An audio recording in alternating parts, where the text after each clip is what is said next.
All right, let's dive right in, shall we? Today, we're taking on a concept I'm sure you're quite familiar with: well-being. Oh, absolutely. But as any philosopher knows well-being, it's one of those deceptively simple ideas. Yeah, it seems straightforward at first glance, Right. but the more you think about it, the more complex it becomes. It really does. There's so much more to it than just feeling happy. It's a rich concept, one that philosophers have debated for centuries. For sure. And that's exactly why we're doing this deep dive. We're going to unpack what a good life actually means. Yes, absolutely. And the sources you've provided, they offer some really thought-provoking perspectives. Oh, they really do. They challenge us to go beyond those surface-level definitions. So, to kick things off, let's Yeah. start with this idea of what's good for someone. It's a Yeah. fundamental question, right? Absolutely. A good for challenge, it makes us reconsider whether value needs context. Because is a world with only one happy person? Is that even a world that has value? It's a great question to start with. And then we've got those fascinating examples, like the grass counter. Yes. The grass counter who finds complete fulfillment just counting blades of grass. Right. It kind of throws a wrench into our usual ideas of a good life. It makes you question what we typically associate with success or achievement. It does. And it reminds us that well-being, it might not always fit neatly into these conventional boxes. Definitely. Yeah. So how do we even begin to untangle this? Where do philosophers even start with a concept as tricky as well-being? Well, one approach is to look at the main theories out there. Okay, makes sense. So we're talking about hedonism, Hedonism. desire theories, Okay, and objective list theories. gotcha. So each of those theories, they offer a different framework for understanding what constitutes a good life. They do, yes. And I think exploring each of them will be quite insightful, especially for someone with your philosophical background. Awesome. Well, let's jump right in then, shall we? Starting with hedonism. Let's do it. Now, on the surface, hedonism, it sounds pretty simple. Maximize pleasure, minimize pain. Yeah, it has that initial appeal of simplicity, doesn't it? Right. But I have a feeling there's more to it than meets the eye. Oh, there's definitely more to it than that. I mean, especially when you consider the different types of pleasure that are out there. Exactly. It's not all created equal, right? Not at all. For example, Bentham, he focused on the intensity and duration of pleasure. But does that really tell the whole story? Yeah. Is a life filled with just fleeting, shallow pleasures, is that truly a good life? That's the question. I mean, what about the quality of those experiences? Right. And that's where Mill comes in. Right. Yeah, He made that distinction between higher and lower pleasure. exactly. Mill argued that intellectual and moral pleasures, they're inherently more valuable than the purely physical ones. You thought someone who's experienced both types would always choose those higher pleasures. Yeah, that they'd find them more fulfilling, more conducive to a good life. It's an interesting idea, Yeah. but it raises some questions for me. Oh, for sure. Like, isn't he introducing a kind of objective standard by ranking those pleasures? It's a good point. And if we say that intellectual or noble pursuits add value, are we suggesting that those qualities are good in and of themselves? Rather than just being good because they lead to pleasure. Right. It's a slippery slope, isn't it? Almost like he's inching toward the territory of objective list theories, even while he's trying to stay within this framework of hedonism. Yeah, it's a tension within hedonism itself. Absolutely. But before we jump ahead to objective list theories, I think there's another crucial challenge to hedonism that we have to address. Okay, lay it on me. What is it? The experience machine thought experiment. Oh, that's a good one. I love this one. It really makes you think, doesn't it? The idea of plugging into a machine that would create a perfect simulated life. It's all an illusion, but it It is. feels totally real. So would you choose a lifetime of manufactured bliss, even knowing it wasn't authentic? It forces us to confront what we truly value. Right. Like, is it enough to just feel happy, even if those feelings are, well, artificial? Exactly. The experience machine pushes us to consider whether there's inherent value in authenticity and agency in our connection to reality, even if those things sometimes lead to less pleasant experiences. Yeah, because a life without those things, it might be pleasurable. Sure. But does it have substance? Does it have meaning? It's a tough call, isn't it? It is. So the experience machine, it exposes this potential showerness of a purely hedonistic view. I think so. Okay, so let's move on to desire theories. Okay, yeah. These shift the focus from pleasure to the fulfillment of our desires. Right. So instead of just chasing good feelings, it's about getting what you want. And that feels a little more intuitive to me, honestly. I mean, we all spend a lot of our lives striving for things that we want. Right. It has that immediate appeal, like, oh, that makes sense. But remember, even with seemingly intuitive concepts, There are always deeper layers to unpack. Okay, so what's the catch with desire theories? What are the complexities there? Well, the simplest version, the present desire theory, runs into some issues. What kind of issues? Well, imagine someone who has a strong desire, but it's fleeting or harmful. Think of someone who wants to eat an entire cake in one sitting, Okay. or an adolescent wanting to engage in reckless behavior. Would fulfilling those desires actually contribute to their long-term well-being? Probably not. Right. So philosophers came up with more nuanced versions to address that. Likewise. Well, there's the comprehensive desire theory, which considers the satisfaction of desires over a person's entire life. Okay, so it's not just about what we want right now, it's about what we want throughout our lives. Exactly. And even within that theory, there are further distinctions. Like what? The summative version, for instance, it just adds up all the desires that are satisfied. But that leads to some weird conclusions. Like what? Give me an example. Okay, think of Parfit's example of the addict. Their only desire is to keep taking a drug, even though it doesn't really bring them pleasure anymore. Okay, so they're satisfying their desire, but is that really a flourishing life? Doesn't sound like it. Right, and that's where the global version steps in. It focuses on desires, about the overall shape and content of someone's life. It suggests some desires are more important than others. So like a desire to be a kind and compassionate person Mm. that holds more weight than a desire for, a piece of chocolate cake. Exactly. But even this refined version, it faces challenges. Like, Mhm. what about desires that are based on limited knowledge? Okay, yeah, what if someone hasn't been exposed to different possibilities? Yeah. How can they truly know what they desire? It's a great point. And the orphan monk example, it highlights this problem perfectly. Remind me about the orphan monk. So imagine someone who's lived a very sheltered life, completely unaware of other ways of being.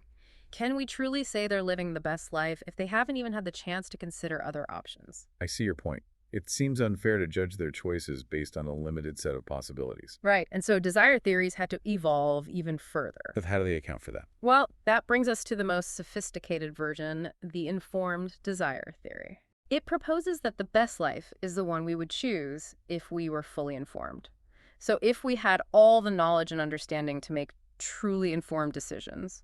So it's like saying, okay, what would you desire if you knew everything? Exactly. If you had all the facts, all the insights, but even with perfect information, there's still a potential problem. What's that? Our desires, even when informed, could still lead us astray.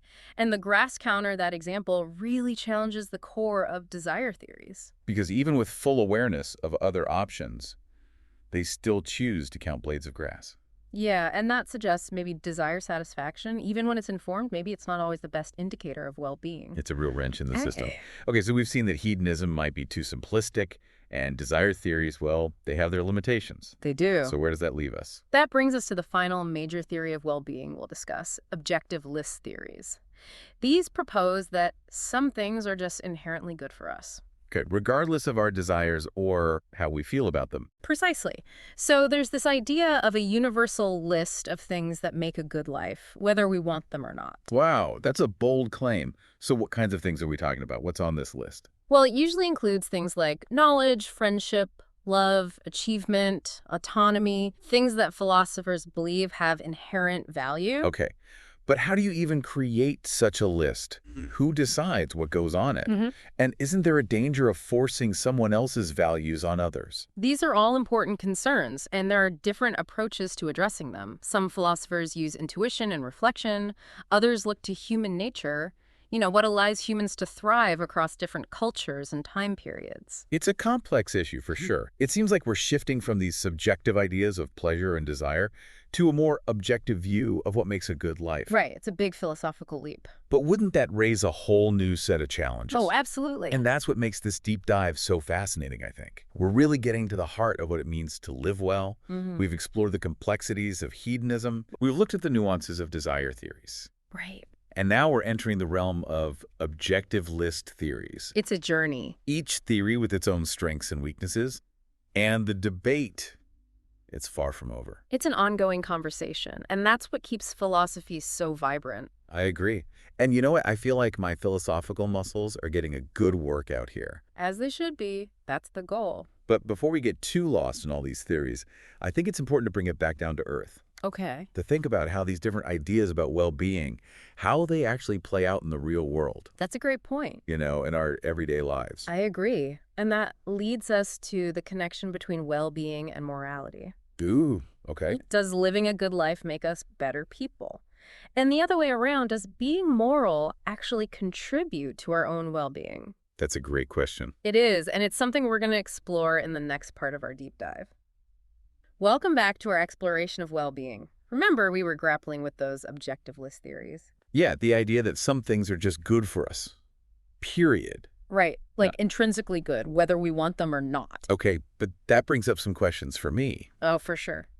Wouldn't that suggest that certain things are beneficial even if we don't enjoy them? Yeah, or even if we don't even desire them, right? Exactly. Yeah. Like, it reminds me of telling a kid that broccoli is good for them even if they totally hate it. That's a great analogy. I mean, critics of objectiveless theories, they often bring up this point. It can feel a bit paternalistic. Yeah, like, who are you to tell me what's good for me?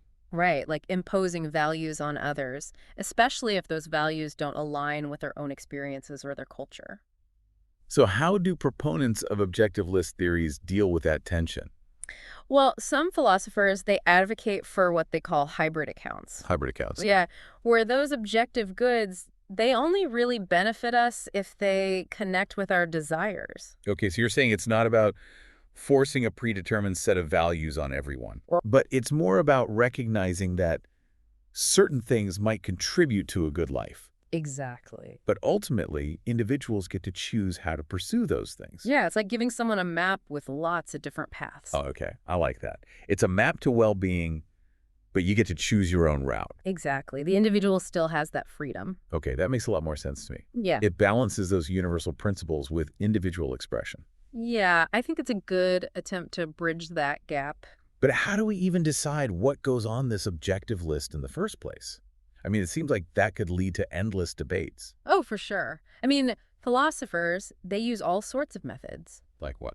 Well, some rely on intuition and reasoning. Okay. Others look at human nature. Uh-huh. What seems to help humans thrive across cultures and throughout history. But even then, there's probably no easy answer. Not at all. I mean, like many philosophical questions, the debate's going to continue. Right. There's no one definitive list everyone agrees on. So it sounds like this whole quest to define well-being, it's this ongoing philosophical puzzle with no single solution. That's a great way to put it. I mean, that's part of what makes it so captivating, right? It pushes us to think critically, Yeah. to question our assumptions, Yeah. and to really engage in those meaningful conversations about what truly matters in life. I mean, it's definitely more stimulating than just chasing fleeting pleasures or blindly following our every whim. Totally. It reminds us that well-being is this intricate concept that might include those subjective experiences, the desires we have, maybe those objective values too. Right. It's not just one thing. It's this tapestry of different elements. Yeah. Okay, so we've explored the main theories: hedonism, desire theories, and objectiveless theories. But how does all this connect back to morality? Now we're getting to the heart of it. Okay, I'm intrigued. So this brings us to the concept of welfarism. Welfarism, okay. Yeah, it's the view that any moral action, the reason it's justified is because it contributes to well-being. Okay, so if an action promotes well-being, it's good. Yeah. And if it takes away from well-being, it's bad. Exactly. Seems pretty straightforward, right? It does on the surface. But trust me, it gets tricky. I mean, how do you weigh one person's well-being against the well-being of a whole group? That's a tough one. It is. Or what about actions that seem right intuitively, but they don't directly benefit anyone, like keeping a promise that causes you hardship? Those are great points. It shows how morality might not always fit perfectly with just maximizing well-being. Exactly. There are other ethical considerations, things like justice, rights, duties, and sometimes those can clash with simply trying to promote well-being. It's like that saying, no good deed goes unpunished. Sometimes doing what's right comes with a personal cost. Absolutely, it happens all the time. And that brings up another interesting question. Is being moral inherently good for us? So do virtuous actions, do they actually contribute to our own well-being? That takes us back to those ancient philosophers, Socrates, Plato, Aristotle. They saw a strong link between virtue and a good life. Right. They believed that cultivating virtues like wisdom, courage, justice, temperance, those were essential for true happiness. They saw it as the path to fulfillment. For them, it wasn't about following rules just to please others or avoid punishment. Hmm. It was about living in a way that allows us to truly flourish. So being a good person, it's not just about what you do on the outside, it's about your inner state. Yeah, it's about aligning your actions with your values, striving to be a better human being, and that pursuit, it can bring a deep sense of satisfaction and purpose. It's like that feeling you get when you help someone or stand up for something you believe in. That internal reward. It goes beyond any external praise. That's a perfect description. For Aristotle, that internal alignment with virtue, striving for excellence, that was the key to a flourishing life. Right, he had that famous function argument. Yes. He said the good for something is tied to its characteristic activity. And for humans, that's using reason well, which involves being virtuous. And being virtuous leads to well-being. It's all connected. Exactly. He believed we're most ourselves, most fully human when we're living virtuously. It's like a plant growing towards the sun. Oh, I like that. Right. Fulfilling its potential, not just surviving, but thriving. Okay, so it's not just about reaching a certain level of happiness or satisfying every desire. Right. It's about this continuous journey of becoming better versions of ourselves. Precisely. And that pursuit of virtue, that commitment to a good and meaningful life, it might just be a fundamental part of well-being. No matter which theory we subscribe to. Yeah, like a common thread running through all those different approaches. Wow, we've covered a lot of ground. From the allure of pleasure to these ideas of desire and objective goods. It's been quite a journey. It has. But there's one piece of the puzzle we haven't tackled yet. Oh, and it's a big one. I know, meaning and purpose. That's right. That age-old question. What's the meaning of life? And that's where we'll venture in the final part of our deep dive. And we're back for the final part of our deep dive into well-being. We've talked about pleasure, desire, objective goods, and now we're going even deeper into meaning and purpose. This is where things get really existential. It is, right? Oh. We're tackling that age-old question. What is the meaning of life? Is there some grand purpose out there? Or are we making it all up as we go along? I mean, it's a question that's haunted philosophers and theologians for centuries. Absolutely. And I think it's something that everyone grapples with at some point in their lives. It definitely brings up some big feelings, doesn't it? Yeah. Like a sense of awe and wonder. Totally. But also a little bit of existential dread. Like, what if it's all meaningless? Right. If there's no predetermined purpose, are we just floating around in a void? I don't think it's that bleak. Okay, so where do you land on this whole meaning of life thing? I think, like with most philosophical questions, the answer probably lies somewhere in between those extremes. It's not necessarily about finding one universal meaning for everyone. So you're saying it's more about creating a sense of purpose in our own individual lives. Exactly. It's about finding something that gives our lives direction, something that makes us feel like we're part of something bigger than ourselves. So, like, our actions have significance beyond just the here and now. Yes, exactly. And that something that can be different for everyone. Absolutely. It could be religious faith, family, a fulfilling career, a passion for art or social justice. It really runs the gamut. It's about finding what resonates with us personally. Yeah, what makes us feel connected, like our lives matter. But what about those times when you just feel lost? When you're struggling to find meaning in anything. It's really common, actually, and it can be incredibly difficult to deal with. So what do you do when you're in that place? How do you find your way back? Well, one thing that can help is to reflect on your values. What truly matters to you? What are you passionate about? What kind of impact do you want to have on the world? So it's about reconnecting with that inner compass that might have gotten a little off course. Precisely. And then taking steps to align your actions with those values. Pursue those passions. Make a difference in the areas that you care about. It's like you have to take ownership, be proactive. Exactly. You can't just sit around and wait for meaning to find you. You have to go out and create it. So it's not about having all the answers. It's about embracing the journey. I think so, yes. And that journey can take many forms.